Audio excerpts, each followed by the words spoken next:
Welcome to today's explainer. Look, if you are a Kenyan parent who has ever unzipped your kid's school backpack late in the evening only to discover a sudden, non-negotiable demand for project materials you can neither locate nor afford before morning, I want you to just take a really deep breath. You are absolutely in the right place. Today, we're unpacking the Parents' CBC Playbook by Dr. Abdifatah Hussein. Now, the rollout of Kenya's Competency-Based Curriculum, or CBC, was meant to revolutionize how our children learn. But let's be real, for a lot of us, it first revolutionized how our homes operate, bringing in unexpected costs, frantic WhatsApp messages to other parents, and just a whole lot of panic. Well, this explainer is your practical field manual. We're going to completely strip away the academic jargon and give you the exact tools you need to support your child's growth, protect your peace of mind, and honestly, do it all without breaking the bank. So let's start by painting a picture of a scene that has played out in thousands of households from Mombasa to Kisumu. It's 8:30 p.m. on a Tuesday in Nairobi. You're sitting on the living room floor, totally surrounded by old newspapers, a half-empty bottle of wood glue, and, 3 mismatched plastic bottle tops. Your grade 3 child is fast asleep on the couch, completely exhausted. But you are wide awake, frantically trying to build a model of a digital tablet out of cardboard because the diary says it is due tomorrow morning. The collective groan across the country has been so loud and clear. CBC is for parents, not children. And why on earth are we buying so much clay? It literally feels like you are the one being examined. Your frustration is entirely valid. And you know what? It's the absolute perfect starting point for our journey today.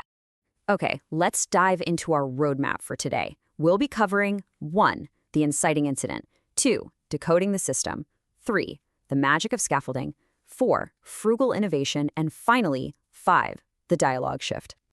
Starting off with Section 1, the inciting incident and when the rules changed.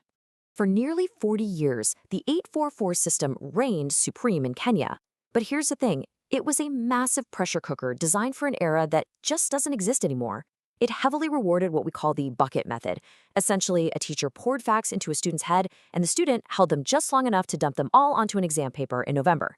And think about it. If a child got sick during exam week, 8 years of primary schooling just vanished. Poof. Success was literally a single mark on a single day. Plus, employers were raising major red flags, saying graduates had these perfect A certificates, but absolutely couldn't work in teams or solve unexpected problems. CBC changed this paradigm completely. It stopped asking, "What grade did you get?" and started asking a much more important question, "What can you do?" In today's digital economy, where you can just Google any fact instantly, memorizing a textbook is no longer a competitive advantage. CBC shifted the entire focus to continuous, practical, hands-on competency to build real, adaptable human capacity. Moving on to Section 2, decoding the system. Let's look at the 7 core competencies. At the center of every single CBC lesson plan are these 7 universal pillars. And it's crucial to understand they are not isolated subjects. They are lifetime survival skills. We've got communication and collaboration, which ensures your child can actually negotiate and work in teams.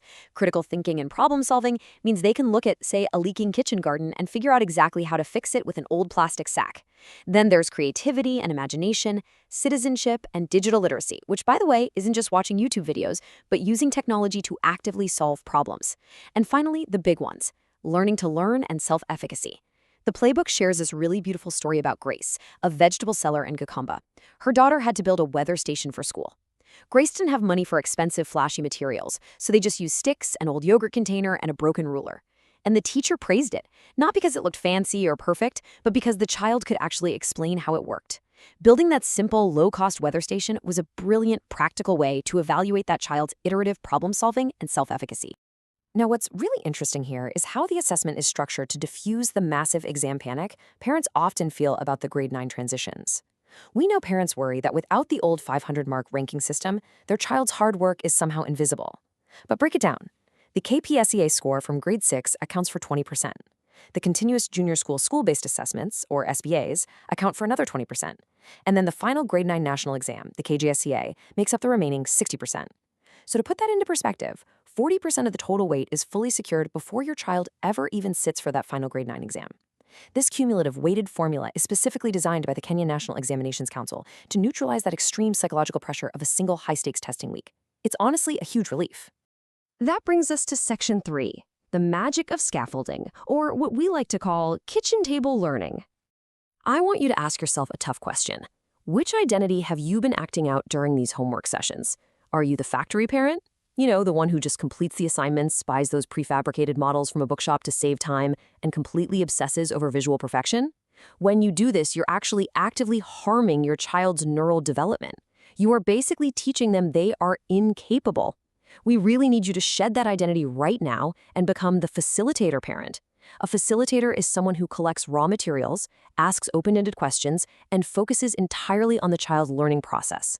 A slightly lopsided, kind of messy cardboard house built entirely by an 8-year-old's hands is infinitely superior to a flawless, store-bought model paid for by your wallet simply because it builds their capacity, not their dependency on you. And this brings us to a really powerful psychological concept from Lev Vygotsky, the Zone of Proximal Development, or ZPD. Think of it as the sweet spot. It's where a task is just a little too hard for the child to do completely alone, but they can totally master it with minimal, structured hints from you. This kind of guidance is what we call scaffolding. So imagine your child has to construct a simple water filter using sand, charcoal, and a plastic bottle. The wrong approach is buying the materials, cutting the bottle yourself, and assembling it while they sit there watching TV.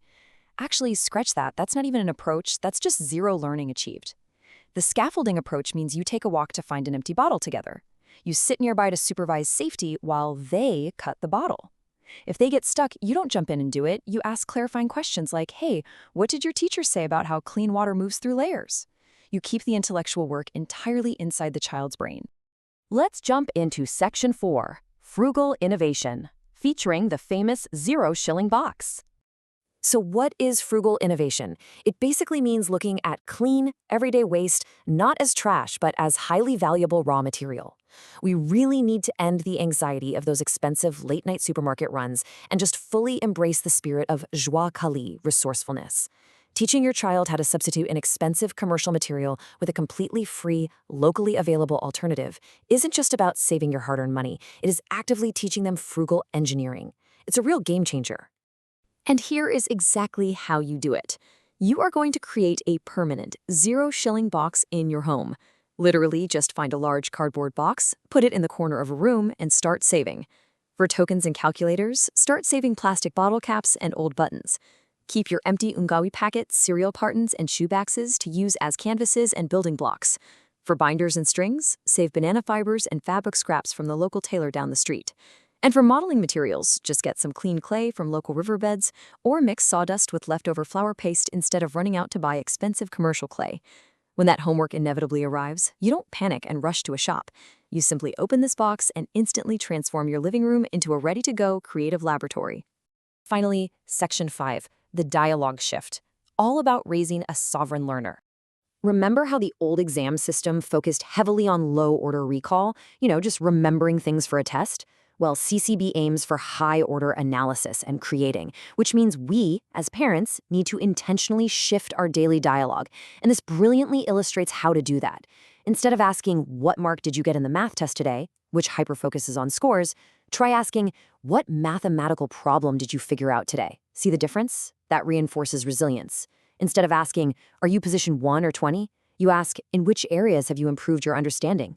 This completely destroys unhealthy social ranking and builds incredible reflective capacity in your kid.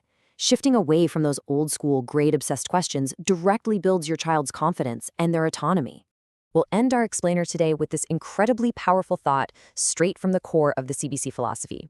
A child is not a container to be filled, but a fire to be ignited. Look, the transition from the old 844 to CBC might feel like walking through a heavy fog at times.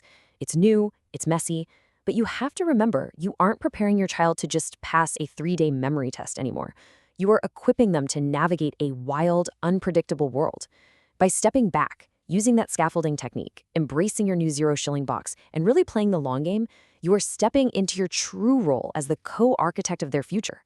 You're raising a confident, sovereign learner who is ready for anything. So clear off that kitchen table tonight with total confidence. The only question left is, how will you ignite that fire tomorrow? Thank you so much for joining me on this explainer, and I highly encourage you to keep exploring your amazing new role as a facilitator.